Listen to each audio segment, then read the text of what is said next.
Okay, irrational numbers. We've already talked about these to a certain extent with the real number system.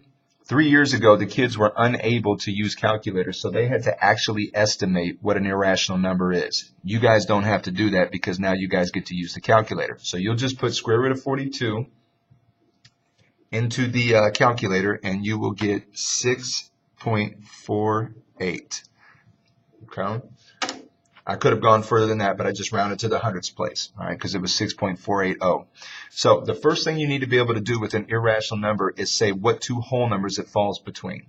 So $6.48, remember I say always look at it like it's money, is going to fall between 6 and 7. And that should make sense. I mean, 6.48 is going to come between 6 and 7.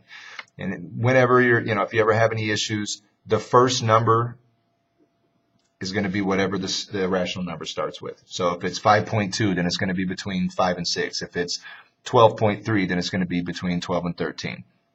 The next thing you need to be able to do after between this, that's what we call it, is say what whole number is it closest to. Well, since it's 6.4, it's like rounding. 6.4 means that it's closer to the 6. If it was, say, 6.7, then it would be closer to the 7.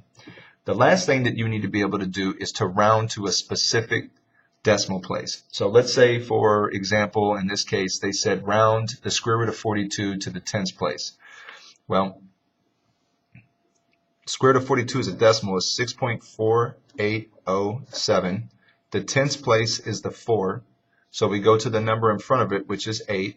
The 8 is 5 or more, so that means we're going to round up. And square root of 42 rounded to the tens place would be 6.5. And that's all you need to be able to do. So again, rational numbers given to you, you put it in the calculator. You need to be able to tell what two whole numbers it falls between. If you ever get stuck, whatever the first number is in the irrational number, that's going to be what the two numbers, that's going to be the first number, and then they're going to go in order from there. So a lot of the time you'll hear them say consecutive whole numbers or consecutive integers. All that means is that they go in order. So the next thing you need to be able to do is say what whole number is it closest to. You'll use the decimal to take care of that. And the last thing that you need to be able to do is to round the square root to a certain decimal place like we did here. And that is the 3 things you need to be able to do for irrational numbers.